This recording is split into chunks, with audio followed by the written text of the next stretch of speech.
To the channel angry bulls. कल मैंने एक लाइव वीडियो करा था जहां पे मैंने शेयर करा था कि बैंक निफ्टी किस तरीके से मूव दे सकता है, बैंक निफ्टी के कौन कौन से स्टॉक्स हैं जो थोड़े से अच्छे लग रहे हैं ओवरऑल मूव देने के लिए। उसकी वजह से बैंक निफ्टी में भी एक अप मूव मिल सकती है। तो जब कल मैं लाइव में डिस्कस कर रहा था, so bank Nifty was moving somewhere around these levels 35,200 के आसपास चल रही थी। एंड फाइनली वहां से एक मूव मिली। प्लस अगर आप नोटिस करोगे, सो 30 मिनट्स के चार्ट में, एक शॉर्ट टर्म चार्ट में बैंक निफ्टी जो है एक inverse head and shoulder types का पैटर्न बना रही है, जो कि ऑलरेडी हमें डिपिक्ट कर रहा है कि बैंक निफ्टी एक अप मूव के लिए रेडी हो रहा है। ठीक है, सो अगर मैं डेली चार्ट पे अगर मैं देखता हूँ तो बैंक निफ्टी के जो एक्चुअली लेवल्स निकल रहे हैं वो कहीं पोजिशनली जा करके ये अप्रोक्सीमेटली आ रहा है अराउंड ये लेवल्स के लिए रेडी हो रहा है। दिस वुड बी अराउंड 36,500 और लेवल्स। मुझे लगता है कि बैंक निफ्टी इन लेवल्स के लिए रेडी हो रहा है और स्लोली एंड स्टडीली वो ऊपर की तरफ जा सकता है। अब हमें पता कैसे चलेगा कि bank Nifty actually in levels पे जा सकता है कि नहीं जा सकता? उसको कंफर्म करने के लिए हमारे को हैवी वेट स्टॉक्स देखने पड़ेंगे, जिसमें से one of the stock is ICIC bank. ICIC bank का भी मैंने बताया था कि आईसीआईसी बैंक भी एक अप मूव देने की तैयारी कर रहा है। शॉर्ट टर्म टाइम फ्रेम पे अगर आप नोटिस करोगे, सो आईसीआईसी बैंक ने ऊपर की तरफ काफी अच्छी मूव देने की कोशिश करी। इसका मैंने एक चार्ट भी पोस्ट करा था अपने टेलीग्राम चैनल पे, सो दैट आपको आइडिया मिल जाए। तो I feel ICIC bank short term में, बिल्कुल अल्ट्रा शॉर्ट टर्म का अगर मैं व्यू की बात करता हूँ, तो आई थिंक 665 के लिए एटलीस्ट आईसीआईसी बैंक ओपन हो रहा है। और नीचे की तरफ जो इसके एक्चुअली सपोर्ट जोन बन रहे हैं वो 637 638 के लिए बन रहे हैं।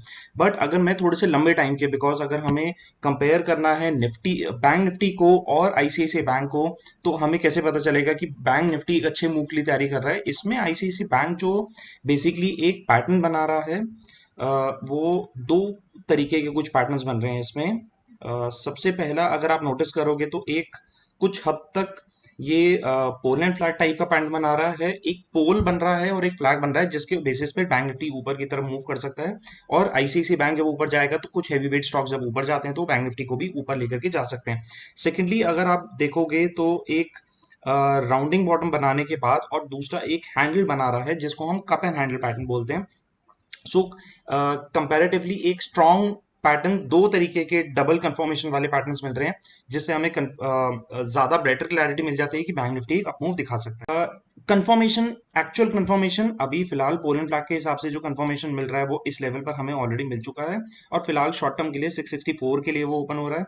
बट अगर लंबे टाइम की बात करता हूँ कि यहाँ से एटलीस्ट 100 150 पॉइंट के ऊपर के टारगेट्स अगर चाहिए, तो एटलीस्ट बैंक निफ्टी को 675 676 और लेवल्स के ऊपर क्लोजिंग देनी पड़ेगी। वहां से एक बड़े मूव की तैयारी मिल सकती है। ठीक है, सिमिलरली सेम पैटर्न जो हमें मिल रहा था वो एचडीएफसी बैंक में, ये भी चीज मैंने कल डिस्कस करी थी।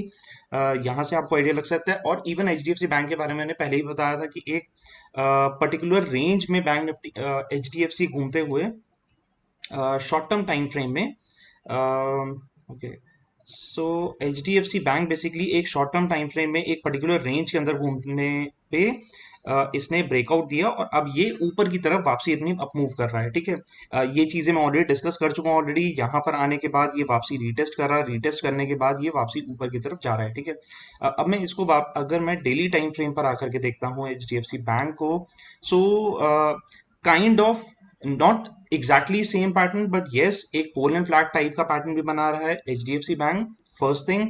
सेकेंडली एक राउंडिंग बॉटम बनाने के बाद ये अब ऊपर की तरफ अप मूव कर रहा है। जो इसके एक्चुअली लेवल्स ओपन हो जाते हैं शॉर्ट टर्म में, बिल्कुल वो अराउंड 1555 के लिए ओपन हो रहा है। और 1555 अगर ये एक बार ब्रेक कर देता है तो आई थिंक हम जो साइकोलॉजिकल लेवल्स होते हैं वो 1600 के लिए फिर ये ओपन हो रहा है। अगर H D F C bank और आईसीआईसी बैंक अगर ऊपर जाते हैं तो बैंक निफ्टी को भी सिमिलरली ऊपर ही लेकर के जाएंगे साथ में। ठीक है, सेकंड मैंने जो स्टॉक डिस्कस करा था दिस वाज रिलायंस। क्योंकि बहुत ज्यादा क्वेरीज आ रही थी कि रिलायंस गिरता जा रहा है गिरता जा रहा है, तो एक्चुअली रिलायंस कहाँ पर जाकर के सपोर्ट लेगा वो हमें चीज कैसे पता चलेगी?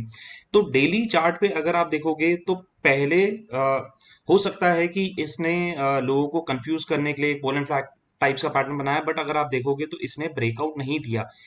प्रैक्टिकली इसको ब्रेकआउट देना चाहिए था तो ही एक अपमूव मिल सकती थी इसके अंदर, बट जब अगर उसने ब्रेकआउट नहीं दिया तो हमारे पे दूसरा ऑप्शन क्या है, सपोर्ट लेवल्स निकालने का। पहली चीज यहाँ पर अगर आप नोटिस करोगे तो ये एक लेवल था, दिस वाज अराउंड 2045 2050 के आसपास। कैसे इन लेवल्स पर पहले एक हिस्टोरिकली एक रेजिस्टेंस मिल रहा था।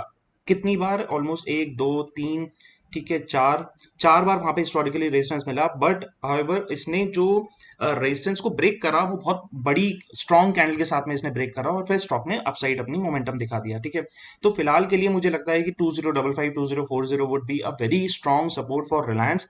किसी वजह से ये ब्रेक करेगा तो ही यहाँ से एक डाउनसाइड मूव मिलेगी। प्रॉब्ली चांसेस ये हैं कि इस तरीके से एक अप मूव आना चाहिए अगर ये नीचे के लेवल अगर सपोर्ट कर देता है तो। सेकंड, हमें कंफर्मेशन कहाँ से मिलेगा? सेकंड कंफर्मेशन के लिए एक सिंपल सा इंडिकेटर मैं यहाँ पे लगाना चाहूंगा। This is called EMA, moving average exponential.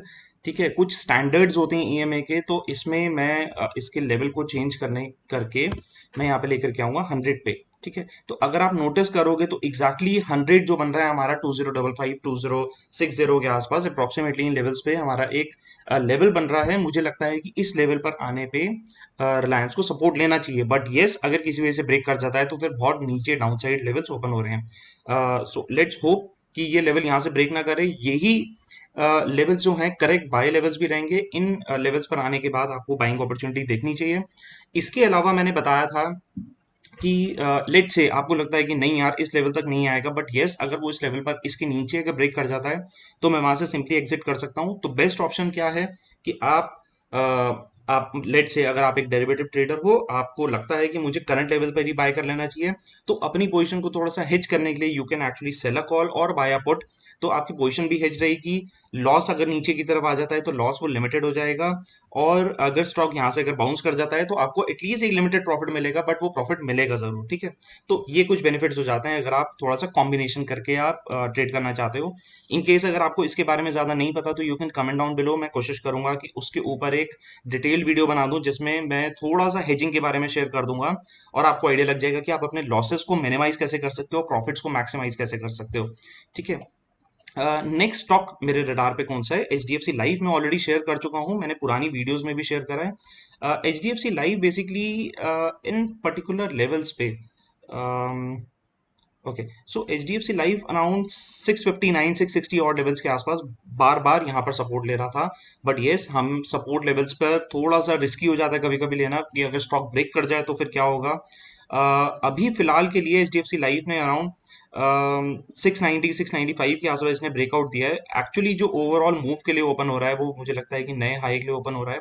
एक बार अगर ये नया हाई का लेवल अगर ब्रेक कर देता है तो यहाँ से अपसाइड मोमेंटम बहुत स्ट्रांग मिल सकता है इसके अंदर, और overall insurance sectors actually looks good. एक H D F C life को रडार पे रखेंगे। अब नेक्स्ट स्टॉक्स, ठीक है, कुछ 3 और स्टॉक्स है मेरे रडार पे जो शॉर्ट टर्म में एक अच्छी मूव दे सकते हैं। So first one would be Aditya Birla fashion.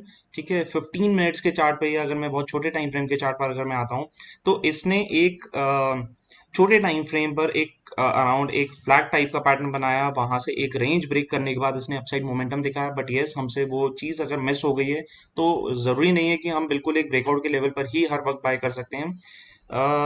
अभी फिलहाल के लिए अगर आप नोटिस करोगे तो ये एक लेवल है अराउंड 224 225 के आसपास। ठीक है, यहाँ पर एक छोटा सा रेजिस्टेंस लेवल है, किसी वजह से लेवल अगर ब्रेक कर जाता है ऊपर की तरफ तो इसके जो अपसाइड मोमेंटम के लिए जो ओपन हो रहा है आप देखोगे ये एक राउंडिंग बॉटम पूरा आ रहा है और साथ में एक हैंडल टाइप्स का बना रहा है, जो मैंने अभी आपको फर्स्ट चार्ट में भी बताया। तो कुछ कप एंड हैंडल टाइप्स का पैटर्न बन रहा है। किसी वजह से अगर ये ब्रेक हो जाएगा तो मैं अपसाइड मोमेंटम के लिए जो कह सकते हैं कि जो रेजिस्टेंस लेवल, या कह सकते हैं कि एक एक्सपेक्टेड टारगेट जोन्स के लिए जो उसको हम रखेंगे, वो first one would be around 245, और वो लेवल अगर ऊपर ब्रेक कर जाता है तो आई थिंक ये फिर फर्दर 260 और लेवल्स के लिए ओपन हो रहा है। ठीक है, so this one would be for Aditya Birla fashion.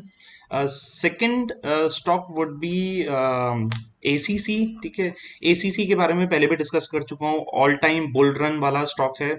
फिलहाल के लिए अभी कुछ टाइम से ये एक पर्टिकुलर रेंज में ही घूमता जा रहा है, और इसको एक्चुअली जो रेजिस्टेंस मिल रहा है वो अराउंड 2050 के आसपास डेली क्लोजिंग में रेजिस्टेंस मिल रहा है, यानी कि वो उसके ऊपर क्लोज नहीं हो पा रहा है।